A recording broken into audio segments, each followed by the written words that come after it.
গল্পটা নানান মানে পারিপার্শ্বিক এলাকায় মানুষের জীবনে কি ঘটে, কিভাবে তারা সংঘর্ষ করে, সংগ্রাম করে লড়াইয়ের সাথে বেড়ে ওঠে, এটাই একটা পটভূমিকায় লেখা। এবং দর্শকদের আমি একটাই কথা বলবো, হাত জোর করে বলবো যে একবার হলে এসে যেন মুখী হয়, হলমুখী দরকার। নবাগতা অভিনেত্রী অশ্মি চৌধুরীর দীপাবলি শুটের হাত ধরেই ব্যানার্জি ক্রিয়েশন প্রোডাকশন হাউসের পথ চলা শুরু হলো এবং এই শুভারম্ভে উপস্থিত ছিলেন অবশ্যই প্রোডাকশন হাউসটির প্রোডিউসার বা প্রযোজক স্নেহাশিস ব্যানার্জি সহ পুরো টিম এবং নবাগতা অভিনেত্রী অশ্মি চৌধুরী, যাকে মুখ্য চরিত্রে অভিনয় করতে দেখা যাবে ব্যানার্জি ক্রিয়েশন প্রযোজনা সংস্থার প্রযোজিত প্রথম বাংলা সিনেমা আমি আজ কোথাও নেই সিনেমাটিতে। ছবিটির পরিচালক সনৎ সেন, ইতিমধ্যেই শেষ হয়েছে সিনেমাটির শুটিং, জোর কদমে চলছে সিনেমা মুক্তির শেষ পর্যায়ের কাজ। দীপাবলির পরেই দর্শকদের উপহার দিতে বড় পর্দায় আসতে চলেছে পরিচালক সনৎ সেন পরিচালিত ও ব্যানার্জি ক্রিয়েশন প্রযোজিত বাংলা সিনেমা আমি আজ কোথাও নেই। শুনে নেব সিনেমাটির প্রযোজক ও সিনেমাটির অভিনেত্রীর থেকে কিছু কথা। হ্যাঁ, এটা প্রথম থেকে চিন্তা ভাবনা ছিল, মানুষ যদি ছোট থেকে বড় হয়, তো স্ক্রিপ্ট এমনি নিজের থেকে ভাবনা আমার, স্ক্রিপ্টটা তোমার নিজের, হ্যাঁ, ভাবনাটাই পুরোটাই আমার ছিল এবং একটা বড় প্রোডাকশন করার চিন্তা ভাবনা আছে। এটা আমার প্রথম ছবি, আগামী দিন আরো ভালো ভালো বড় বড় ছবি করতে চাই। তো তুমি তো নতুনদেরকে নিয়ে কাজ করছো, নতুনদেরকে সুযোগ দিচ্ছ, এই যে নতুনদের নিয়ে কাজ করবো এই চিন্তা ভাবনাটা কেন এলো? এখন ইন্ডাস্ট্রিতে অর্ধেক নতুন কিন্তু চান্স পায় না প্রথম, তো আমি অতটা ফেস ভ্যালু রাখিনি, কোনো বক্স আর্টিস্ট আমি রাখিনি। তো আমি যেটা মনে করি সেটা হচ্ছে তোমার গল্পের যদি কন্টেন্ট যদি ঠিকঠাক থাকে, স্টোরি যদি ঠিকঠাক থাকে, অডিয়েন্স এবং দর্শক অবশ্যই ভালো দিয়ে বই দেবে। একদম। তো অশ্মিকে আমরা পেয়েছি তোমার সাথে, প্রথম তার ছবি, প্রথম লিডে সে কাজ করছে। এক্সপিরিয়েন্স কেমন ছিল মানে স্নেহাশিসের সাথে কাজ করার? খুব ভালো লেগেছে।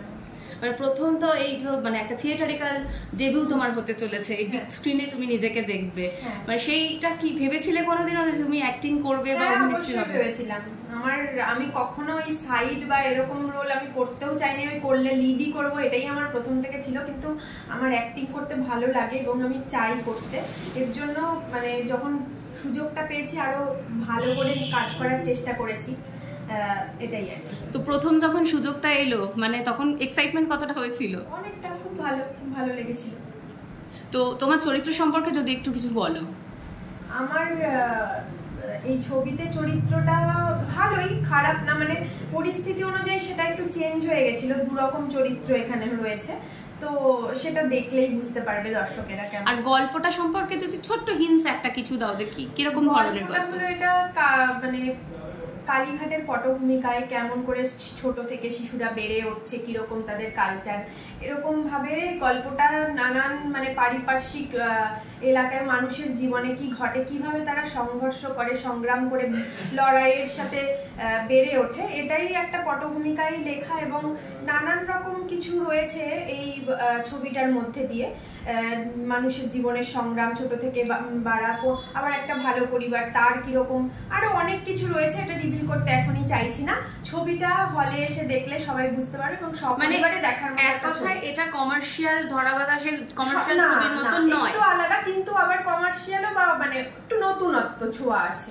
তো স্নেহাশিস, আমি তোমাকে জিজ্ঞাসা করব, এখন তো কমার্শিয়াল ছবির বাজার বা যেটাকে বলে একটু ওই যে হাটকে আজকাল বক্স অফিস হিট, সেইখানে এরকম একটা রিয়েলিস্টিক স্টোরি তুমি তুলে নিয়ে এসছো, মানে তুমি হঠাৎ করে তোমার মাথায় এরকম একটা মানে থট আসলো কেন? আমি একটু 90s দেখতে ভালোবাসি, 90s এর কাছে কোনো গান বলো, মুভি বলো, দেখতে খুব ভালোবাসি। ঠিক আছে, আমার যে ছবিটা তৈরি করেছি এতে তুমি 90s ছবি। তো দর্শকদেরকে কি বলবে?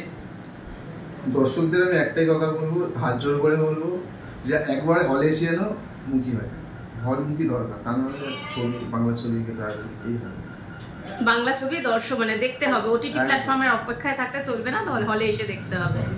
তো তোমাদের জন্য রইল আমাদের তরফ থেকে বেস্ট অফ লাক, আশা করছি আরো তোমাদেরকে আমরা সঙ্গে পাবো, খুব ভালো থেকো। Thank you.